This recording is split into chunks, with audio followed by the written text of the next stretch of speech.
Good evening. Welcome to all to this 2 weeks online faculty student development program 2025 organized by Pharmalok in association with APTI, Pharma Tutor, Rudransh Books Private Limited and Shri Balaji Book Distributors. This is a 2 week student faculty development program in which there will be 14 expert lectures delivered by renowned national leaders. And Delhi, it will be live on our YouTube channel of Pharmalok. Today, on day one of this opening, we have a very eminent scientist and guest with us, Professor Rakesh Somani, sir. I would like to welcome you, sir. And it's my moral duty to, first of all, tell about Pharmalok and about the speaker to our all audience. I would like to thank to all the participants for registering onto this student faculty development program. Pharmalok is one of the pharmaceutical society working for the uplifting of pharmacy profession via skill building, discussions, samvad, jagrukta yatra, summits, and various courses related to pharmacy professions. And in that team, our national coordinator, Mr. Amit Jha, I would like to welcome Mr. Amit Jha and all team members also. And in this context, to start with these proceedings, I would like to introduce the bio sketch of our today's speaker, Dr. Rakesh Somani sir. Dr. Rakesh Somani sir is currently serving as Professor and Principal D.Y. Patel University, School of Pharmacy, Navi Mumbai.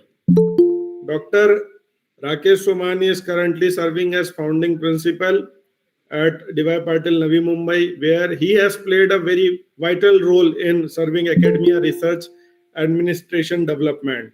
Within 2.5 decades of experience in pharmaceutical education and research, he is widely recognized for nurturing innovations, shaping curriculum reforms, and strengthening industry academia collaborations. He holds a PhD in pharmaceutical chemistry with focused research in heterocyclic chemistry, green chemistry, and drug design. His academic contributions includes over 60 peer-reviewed publications with accolades such as the Best Research Paper Award by the Indian Drugs Manufacturers Association in 2014. Dr. Somani has collaborated with various premier institutions, including the National Institute of Health, NIH, USA, CDRI Lucknow, Rega Institute, Belgium, OIDD program, USA, and he has successfully guided more than 50 PGs and 6 PhD students and continue to mentor emerging research in the field of pharmaceutical sciences and research. He holds key leadership positions such as president of the Maharashtra State Branch of APTI and Western Regional Center of ACPI. Representing Maharashtra, Gujarat, Rajasthan, and Goa, his contributions to education have been widely recognized with honors, including Emerging Principal of the Year at the first Global Pharma Summit 2019, Shri K.V. Subramanian Memorial Award by Higher Education Forum 2021, Inspiring Education Hero Award 2023, the leading contributor and influencer in academic research and industry award at the Advantage India Conclave 2024. In addition, Dr. Somani serves as a CII Industry Academia Panel for Maharashtra State as an advisor to the National Accreditation Board for Cold Chain Management NABCCM. Through this platform, he actively promotes scientific research, skill-based training, and academic industry exchange in the pharmaceutical sectors. He is a member to various editorial boards for several reputed scientific journals, contributing to the advancement integrity of pharmaceutical literature. Furthermore, he serves on the board of studies of some prestigious universities across Maharashtra state, playing a significant role in curriculum planning and academic governance in the pharmacy domain. At the national level, Dr. Somani plays a strategic role in shaping the pharmacy curriculum in alignment with the National Education Policy 2020. Beyond academics, he champions initiatives and accreditations, innovations, incubations, and entrepreneurship, driving a holistic vision for future-ready pharmacy education in India. Dr. Somani continues to inspire future pharmacy professionals through visionary leadership, academic rigor, and a strong commitment to excellence in education research, and industry collaboration. So, ladies and gentlemen, today on J1, Dr. Somani will be throwing light on NEP 2020 and future transformation of pharmacy education, coverage, multidisciplinary learning, academic bank of credits, skill-based reforms, future-ready curriculum innovations. With this word, I would like to call Professor Somani for the further deliberations. Welcome you, sir, once again. Namaskar, and thank you so much, Professor Saurabh Kosiji, for that warm introduction. At the outset, let me appreciate and thank the entire team of Pharmalok, led by National Coordinator Sri Amit Jha, for initiating this faculty student development program and giving me an opportunity to present my thoughts on a very important topic, that is NEP 2020. All the audience, I would like to discuss some of the important aspects here, which target about what are the future directions of the pharmacy profession with reference to the curriculum set by the Pharmacy Council of India as far as the NEP is concerned for the B.Pharm program. So I would go to my presentation. Hope my presentation is visible to everyone. So, yes, sir, it's visible. Yeah. So, dear faculty members, colleagues, and students, let me tell you one thing very categorically here, what Swami Vivekananda ji has mentioned in 1894, that education is the manifestation of perfection already existing in the human being.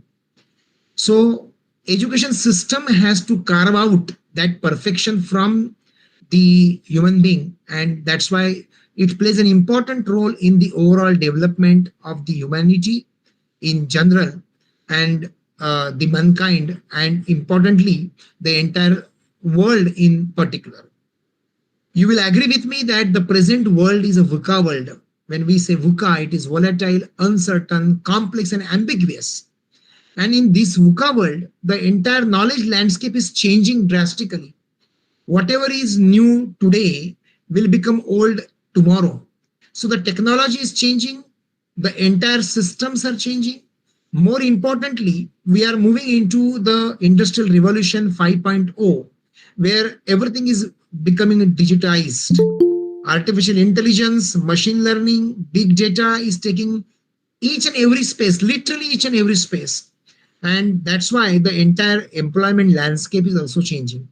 Lots of employment opportunities are either diminishing or their importance has gone down. However, at the same time, new employment opportunities have come up. And hence, it is said that change is the only constant thing. So we as a learner should adapt to those changes and understand the new intricacies into the profession, if I have to talk about pharmacy in general. And so this learning, unlearning, relearning has to continuously happen. We all agree that the present education system, what we have in our country, is more, generally, broadly influenced by Macaulay, who presented in 1835 his minutes on Indian education to the Parliament of the then British Parliament. So Macaulay, if you see on the right side of my slide, this is a typical address of Macaulay given to the British Parliament, wherein he categorically emphasizes that if we have to rule on the country like India, we have to drastically replace her old and ancient education system, which was prevailing at that point of time, the Gurukul system. So Macaulay presented this to British Parliament, and in order to rule the country, they wanted to change the entire, they rather proposed to change the entire education system. So Macaulay said that we want Indians to be into British test and British opinions, and that's why this Macaulay education system was brought at that point of time.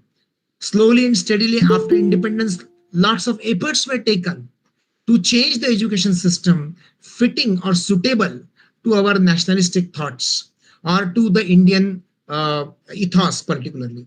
This particular slide talks about how the education policies took shape in our country right from 1948 until recently, that is 2020. Actually speaking, the first policy on education was brought in 1968, then in 1986. After a long time, there were certain modifications done in this 1986 new education policy, that what they used to call at that point of time. And then it was proposed in 1992. However, lots of committees were formed, and every committee gave their remarks or opinions about how this education system can be brought or can be made indigenized education system. So in 1986 to 2020, if you see, almost after 34 years, which is a huge gap, after 34 years, the new framework of education was put forward in the form of new national education policy, what we call it as NEP. And this 2020 was the era where entire process was adopted in such a way that the entire country moved on to a new thought process of making making education Indianized. So there was a thought that why an entirely new policy has to be brought into. And so you all agree and know that we are a fast developing economy in the world. Our target is that we want to become a $5 trillion economy. And so in due course of time, a target set is that India aspire to become Vishwa Guru by 2047. When I say Vishwa Guru, we just don't want to lead the world, but we want to take that position where world will follow. And hence, there was a need of the new education policy or the new thought process into the education. Because the present economy, if you see that it is a knowledge-based economy, the entire society is knowledge-based society. There is a necessity of developing good, well-rounded and creative individual in society, which will lead to a nation, leading to the entire world. And so the current education system is typically a current all-in-one and all-for-one system. So there is need for the customized or specific education for each and every individual for the aspiring candidates. Skill and character building has to be a part of this.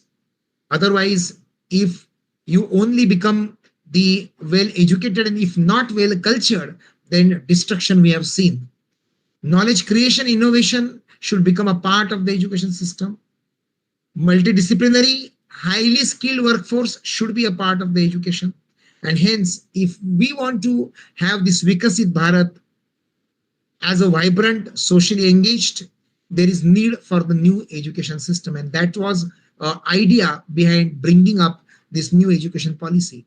The ultimate aim of the new education policy which was brought is a happier, cohesive, cultured, and progressive and prosperous nation. If all these things happens, naturally we become, or we are on the path of becoming Vishwaguru. And so this education system demands that there has to be a 4D or 4 dimension. One at one end, knowledge, a theoretical knowledge, maybe a interdisciplinary, transdisciplinary, or multidisciplinary knowledge. Then there has to be life skills, which will promote the critical thinking, communication, collaboration, emotional quotient, and all those life skills. At the same time, character building, and altogether a meta learning will happen. And that's why these 4 dimensions into education system were put forward during this new education policy or new national education policy. If you see, this policy was not brought in one day or 1 year. Lots of exercises, lots of efforts were made since 2015. 2 lakh suggestions from Gram Panchayat, 6,000 blocks, and many more people were involved. So collaborative, inclusive, and highly participative consultations were adopted. A report was made in the, basic draft was made, which was further revised. In June 27, a committee for the draft National Education Policy 2016 under the chairmanship of Shri Dr. Kasturi Ranganji was brought into. And later on in 2019, a draft policy was submitted to the ministry, and which was uploaded on the website.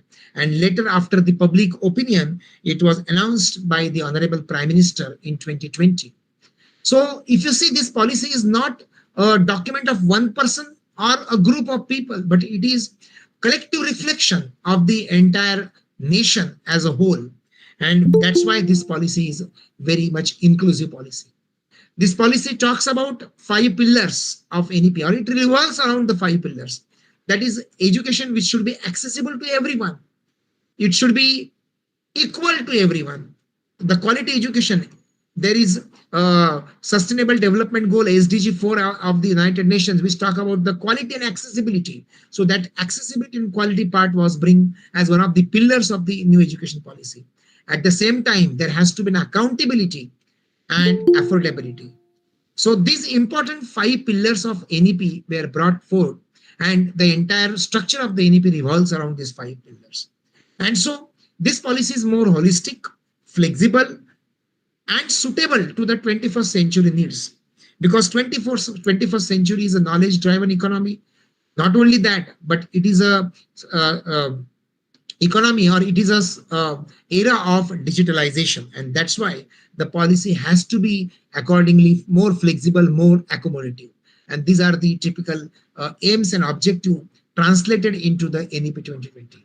So if I have to mention what are the specific objectives, so to promote holistic development of the students having a worldview of global citizen, we have always been believing that we see this entire world as one family. Vasudhaiva Kutumbakam is into our blood, and NEP reflects that very categorically, to provide flexibility to students, in the sense that whosoever wants whatever, they can learn from those domains of knowledge, and that's why that flexibility is very, very important. However, at the same time, it should not create a bookish creatures or bookish human being, but a person which will be creative, and which will a person who will critically think, so that we come to a logical decision making and promote the innovation. And so creativity and critical thinking is very, very important part. At the same time, as I mentioned earlier, that ethical human approach has been implemented or brought into this NEP to promote multilingualism, as we are a diverse country of diverse languages, dialects, opinions. And so that thought was brought into policy. To impart life skills, then to promote good research as a core requisite for outstanding education and development. So research and innovation are the key aspects of this new national education policy. And most importantly, indigenization of the education, which revolves around the Indian ethos, Indian culture, Indian knowledge system. And that was brought into every discipline, or proposed into every discipline. These are some of the important objectives of the NEP. So this NEP proposes that a higher education commission is to be brought forth. So this HECI will replace the existing regulatory mechanisms in the country. At the same time, this HECI will incorporate the NHERC, that is National Higher Education Regulatory Council. So there are 4 aspects of this HECI. One is regulation, second is setting up the standard, third is providing necessary fund, and fourth is giving accreditations. So for this vertical, for regulation, standard setting, providing funds and accreditation, there are separate bodies have been proposed under Higher Education Commission of India. Those bodies includes NHERC, General Education Council, Higher Education Grant Council, and National Accreditation Council. Of course, some of the courses have been kept away from or excluded from this NEP at the present time. In due course of time, necessary changes or additions and deletions may happen. But as of now, medical and legal education is kept beyond the ambit of NEP. So if you see, this is the mechanism where under one umbrella, all the vertical of higher educations are brought. And not only the higher education, but the same thing has been happening or is proposed in the school education also. as we are dealing with higher education, or pharmacy is into higher education, we will be more focusing on the higher education aspects in this particular discussion. Now, coming back to our important topic, that how this NEP is going to affect the pharmacy education, how the future of the pharmacy education will be in the proposed NEP structure. So, as you all know, that India is the pharmacy of the world. We are the third largest in terms of volume, and we are growing day by day. There are more than 3,000 pharma companies, 10,500 manufacturing facility, more than the USA. We have the US approved plant for the manufacturing of the pharmaceuticals. Then WHO GMP plants are there. And as the revised guidelines for Schedule M have come up now, our regulatory system is striving for the quality pharmaceuticals. And so we are becoming a great hub of the pharmaceutical, not only for the API, but also to the formulations.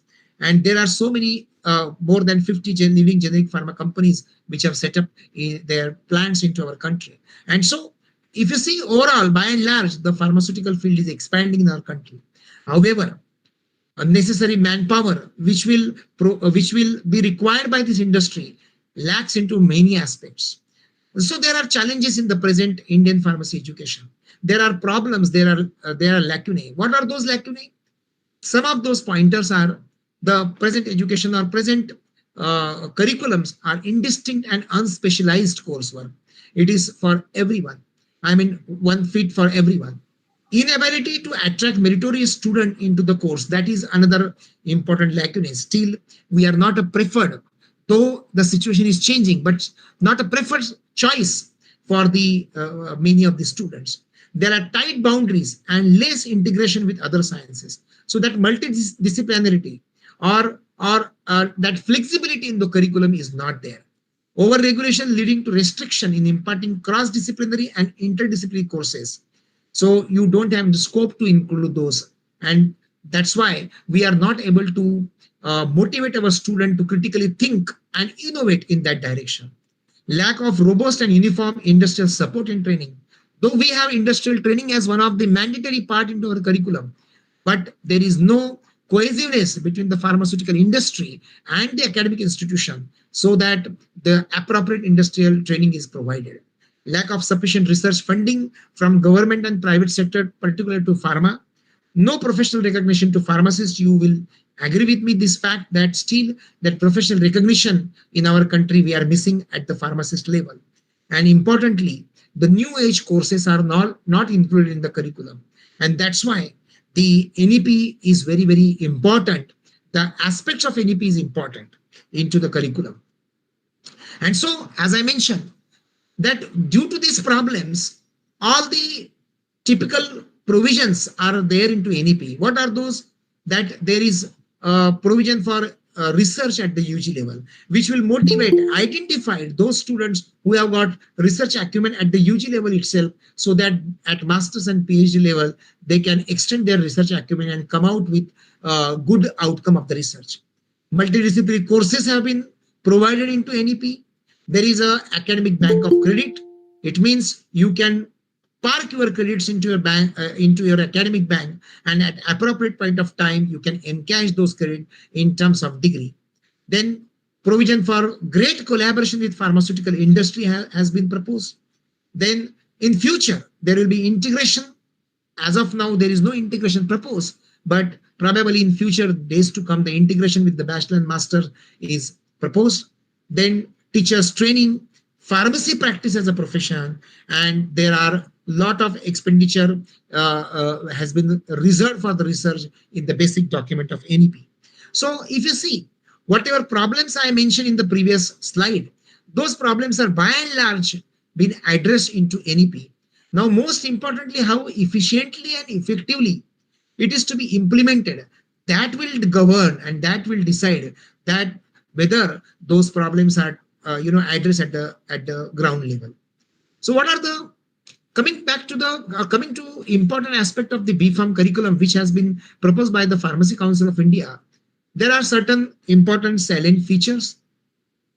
The PCI curriculum in the preface mention that in due course of time, the students will be provided with 2 specialization after the 5th semester onward, that is industrial pharmacy and clinical pharmacy, with regular general pharmacy course, which is proposed into the preface of the curriculum which has been shared by the Pharmacy Council of India. Then there are credits which are in the range of 175 to 180. If you see, the present curriculum has got credits more than 220 or so, and hence that burden on the student is very high because of the high credits. That has been lowered down so that they get a good space for critical thinking, innovation, research, entrepreneurship, and so on and so forth. And so number of credits proposed are around 180, 190, in the range of that. Then there is a flexibility provided to the higher educational institution to add the courses of the interest of the student, as well as based on the geography of that institution. So an institution located in Kashmir or the institution located in Kanyakumari will have a choice with reference to their universities. Now will have a choice to add new courses based on the requirement of the local geography. And that flexibility has been provided into the present curriculum. Then a huge emphasis has been given on the AI-based courses, which is a need of the hour. Because as the entire pharmacy profession or the pharmaceutical industry is also moving toward digitalization, bringing the component of AI, machine learning, data science, blockchain, and all those things. So the student should be well equipped so that when he or she comes out of the pharmacy curriculum or pharmacy program in future, should be well versed and ready for the industry. And that's why AI-based courses have been implemented right from semester 1 to the end of the course. And good emphasis has been given on the experiential learning. So there are a couple of internships, 2 internships, mandatory internships have been provided at the different levels so that students gets a hands-on experience, not only with the pharmaceutical industry, but research laboratory and other allied services. There are provisions for major courses, minor courses, value-added courses, skill enhancement courses, ability enhancement. So all these collectively count for the proposals which have been given into the basic documents of NEP. So when you say about value-added courses, these are the courses which will provide some extra value addition to the students apart from their basic knowledge of the pharmacy. At the same time, skill enhancement courses will give the hands-on skills, and ability enhancement courses will make them more ready for the industry, more able for the industry. And that's why these courses have been proposed into the curriculum. So if you see, the broad structure of the curriculum talks about lectures, tutorials, practicals, and internship. So this structure is already available. I will not go into detail, but I will focus on this particular slide, which talks about the various aspects of NEP which are covered into the present NEP curriculum of the BPharm. There are major courses, minor courses, there are electives provided. So this is very interesting flexibility provided that the student can choose their electives based on their requirement and based on the institutional requirement or the institutional capability also, for that matter. Skill enhancement courses, vocational courses, as I mentioned already, ability enhancement, value addition courses are there. Very important emphasis is given on Indian knowledge system. So the curriculum has embedded some of the aspects of Indian knowledge system also, so that our students should understand that how pharmacy profession has developed over a period of time in our country. It is not that the Western countries were only great into the aspects of the pharmacy profession per se, but there were certain aspects in our country also, or in our system of education also. And that's why Indian knowledge system is embedded into the curriculum, though not separated as a separate course there. Then there are good opportunities provided for the co-curricular research, and as I mentioned, community engagement, field project, and internship. So this idea of having 2 internship is very, very interesting idea, wherein you get a lot of time, the students get a lot of time to do something constructive, wherein he can come up with some kind of product, some kind of process, or a publication or a patent based on the his interest or the ability, and importantly the infrastructure and facility provided the guidance provided by the faculty and the institution. So all these verticals, if you see, all these pointers or verticals have been incorporated in the present syllabus of the BPharm by the Pharmacy Council of India. So these are certain abbreviation. So if you see on the right side, when under the remark category, so some of the aspects are to be provided by the higher educational institution, the HI, the university, whereas Pharmacy Council has provided many of the major and minor subjects there. So overall percentage is mentioned there. Now going to the content of the draft syllabus, it is already available on the website. However, I would like to bring your attention to some of the aspects. This is the syllabus which Council has proposed about from the general stream as of now. The syllabus for the clinical and industrial pharmacy may come in due course of time. But if you see here, the syllabus is into a manner where a pharmacy student will try to learn all the aspects of the pharmacy curriculum in the beginning. So there is equal emphasis given on the subjects like pharmaceutics, pharmaceutical analysis, pharmaceutical chemistry, drug discovery, and most importantly, the pharmacology part also. So if you see, some nomenclature of the subjects are also changed, and not only the nomenclature, the content of the subjects are also changed. So if you see here, general pharmacology in recent advances. So very much in the semester 3, a student is supposed to learn the advances in the pharmacology along with the basic pharmacology. At the same time, if you see, the chemistry of aromatic and heterocyclic compounds is proposed in the same semester. So right from the beginning, a good knowledge or good exposure of the subject is being proposed or provided in the syllabus. In pharmaceutics domain, if you see, the typically nomenclature is modified, the contents are modified based on the dosage forms. So they start with the sterile dosage form, then the non-sterile dosage form, and different all kinds of dosage form they study. And modern analytical techniques, pharmacovigilance, which is very, very important nowadays. The government, the regulatory bodies are making the profession more vigilant in terms of bringing that aspect of the pharmacovigilance and material vigilance also. Then there are certain aspects of interdisciplinary courses like microbiology, which we have been studying, but that has been modified extensively. Biotechnology has been brought. Systematic pharmacology, chemotherapy has been introduced at a greater extent there. Industrial aspect of the pharmacognosy has been brought so that we can connect to what we learn into pharmacognosy and what is happening actually into the industry, that can be easily connected. So that has been brought into the BPharm curriculum.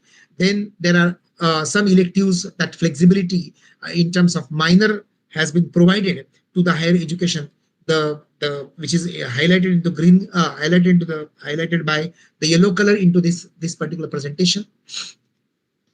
Then if you see on the top part of the slide, lots of AI has been added. So AI in Python programming with reference to pharmacy, then AI in formulation, pre-formulation, in drug discovery, drug safety, bioinformatics, all those have been added. So if you see, this AI is progressive right from semester 1 to semester 8. Slowly and steadily, the AI component is increasing. So by the end, a graduate will at least have a basic understanding about how this AI can be utilized into pharmaceutical industry. This is a very revolutionary part the curriculum has. Apart from that, the importance to psychology, which is very prominent nowadays. So healthcare psychology, communication skill, social pharmacy has been brought into the curriculum, and lots of flexibility is given under the ability enhancement courses, skill enhancement courses, value-added courses to higher education institution. Due importance has been also given to environmental science. As I mentioned, that entire NEP talks about holistic development, and hence the human values, universal human values, ethics have been placed into the curriculum also. At the same time, India want to become a country of startups, and hence to promote that startup or that ecosystem of the startup, innovation and startup curriculum, or that part also has been brought into the curriculum. So this syllabus is quite collective syllabus. There are lots of suggestions have been given for the modification of the content. by the different stakeholders.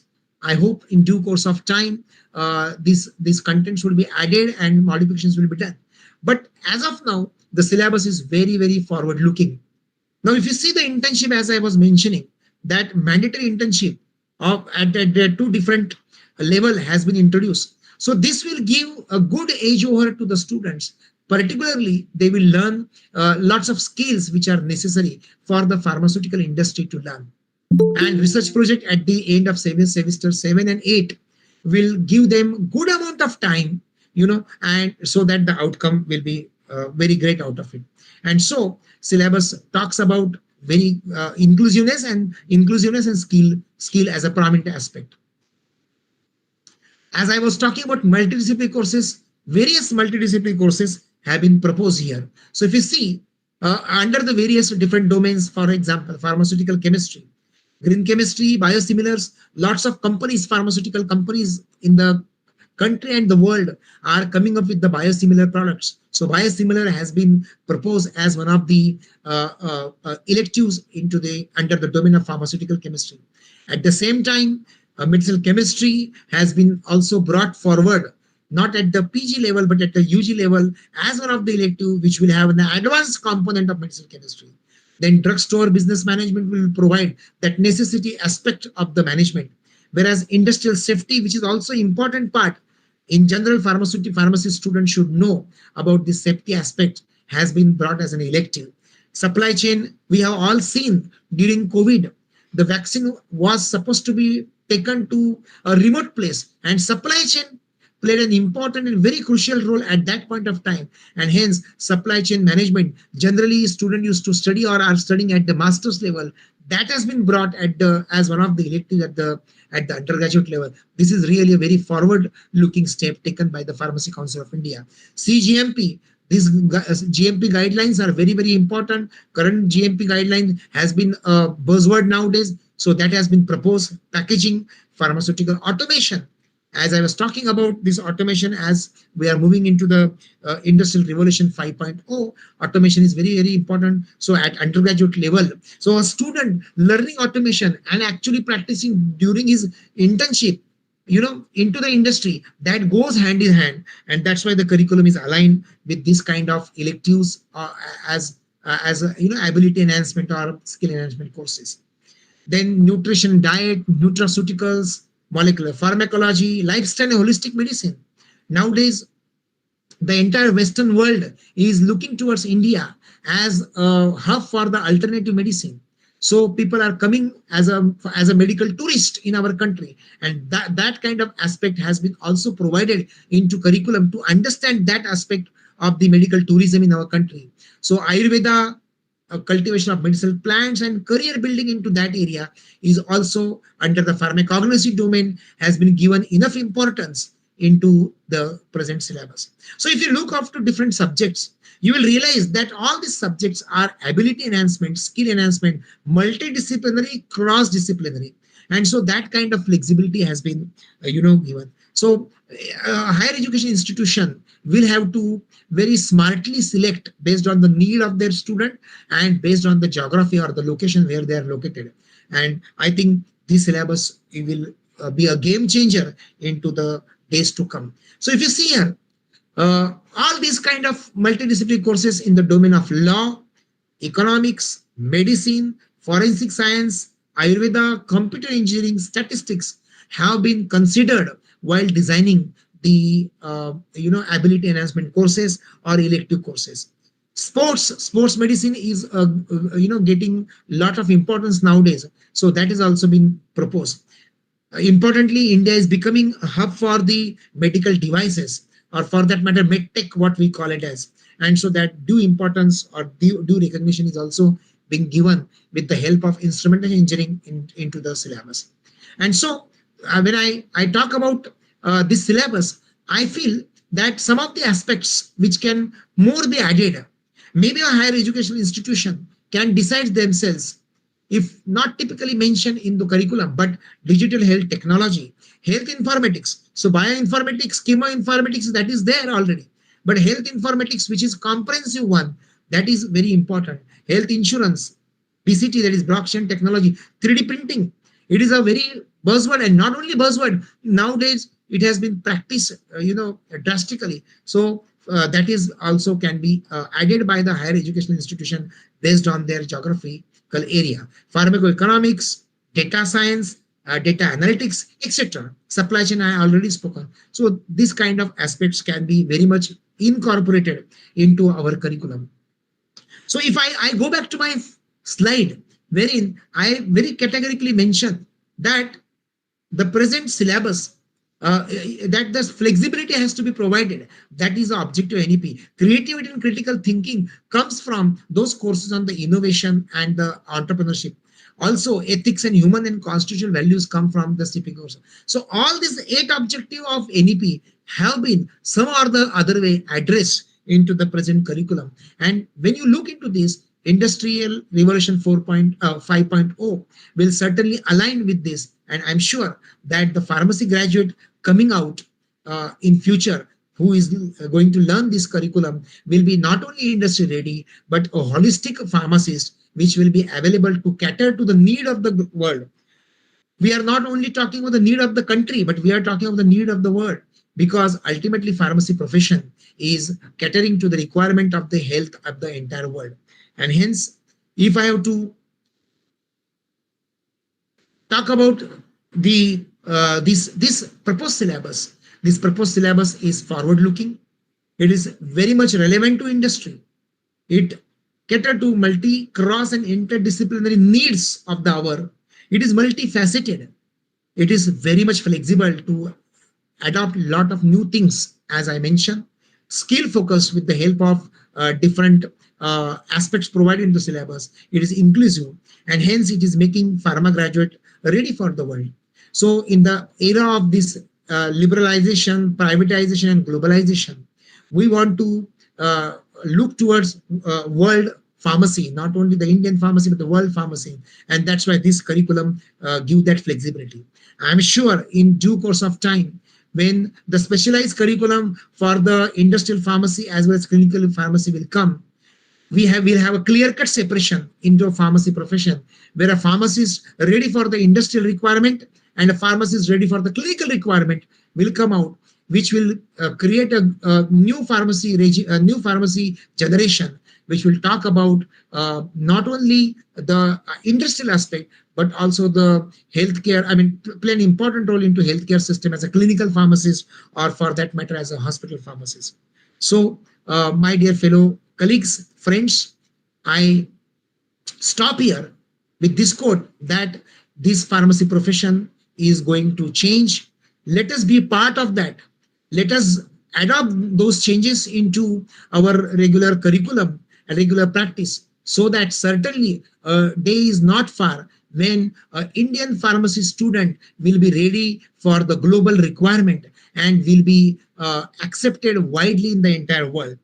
I thank you, each one of you, for the patient listening. Thank you so much.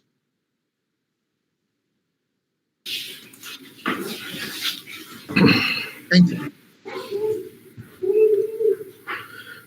Thank you so much, sir, for such a brainstorming session on NEP, and definitely the points which have been told by you on the national education policy in pharmacy so far will be beneficial for all the participants.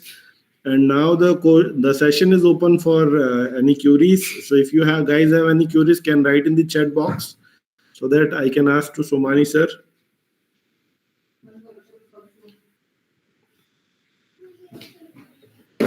If any queries are there, you can write in the chat box.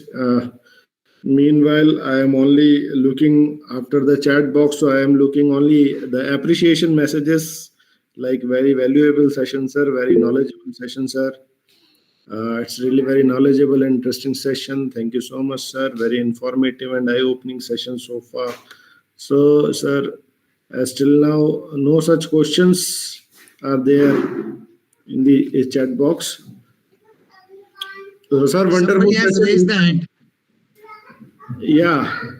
Manvi madam, you can write in the chat box. Yeah. Let me check the question, sir. Shweta Kulkarni ji has asked, Is it challenge to teach AI and Python, that languages? Yeah, so certainly, yes. See, if at the beginning we as a pharmacy teachers may not teach the subject, we may take help of the people who are expert into it, but over a period of time we also have to learn into this, because students are smarter and hence the teacher have to become smarter. So naturally such kind of challenges always come every now and then. We have to as I mentioned earlier, we have to accept those challenges and mold ourselves. Yeah, sir. Any more questions? If you guys have any questions, you can write in the chat box so we can ask to the honorable sir. So Sachi Singh ji has asked sir a question about language barriers which are very common problems in the research field. So if you see that now the government has proposed that even medical courses or medicine can be taught into the vernacular language. I think this will also come into other discipline, including pharmacy, in due course of time. So for any knowledge gaining process, language should not be the barrier. You can learn into the way you want, and that flexibility NEP proposes. Surely in due course of time, such kind of issues would be addressed by the regulatory agencies. While in Madhya Pradesh, medical education had started, sir, in Hindi. Correct. So certain kind of examples are coming up. Yeah, so books, as books have come into the Hindi languages, I think we also would like to see such kind of books into for the pharmacy also. Certainly, sir. So, sir, thank you so much. And on behalf of Pharmalok, I would like to thank you, sir, for taking your valuable time out of your busy schedule. And the session was very ice-breaking and brainstorming. And thank you for an opportunity. Thank you, sir. Always pleasure listening you. And please accept our certification of speaker, sir, from our team. And really thankful to you, sir, once again for conducting such a nice talk at the Sunday evening. And I would like to thank all the participants for joining on time and having patience listening and making it meaningful. So, sir, thank you so much. And we have Mr. Amit Jha with us, the National Coordinator of Team Pharmalok. If he can speak up for a couple of minutes. Amit ji. Thank you so much, respected Rakesh sir. आपका जो आज का lecture था वो सभी के लिए बहुत ही महत्वपूर्ण जानकारियों से भरा हुआ था और मैं टीम फार्मालोक और सभी पार्टिसिपेंट्स की ओर से आपका धन्यवाद अभिनंदन करते हैं और हम सभी अपने रजिस्टर्ड पार्टिसिपेंट्स को बताना चाहेंगे कि कल पुनः 8 बजे शाम 8 बजे लेक्चर नंबर 2 का प्रसारण इसी प्रकार से हमारे यूट्यूब चैनल और आपके जो स्टूडियो का लिंक है वो शेयर करके किया जाएगा। तो आप सभी निश्चित ही कल के अगले सेशन में जरूर जुड़ें। आप सभी का टीम फार्मालोक की ओर से बहुत बहुत धन्यवाद है। धन्यवाद ji, thank you Amit ji, thank you sir once again, and thank you all of you for joining, and good night, and tomorrow again we will meet. Once again, thank you so much sir and Amit sir. Thank you. Namaskar. प्रणाम sir.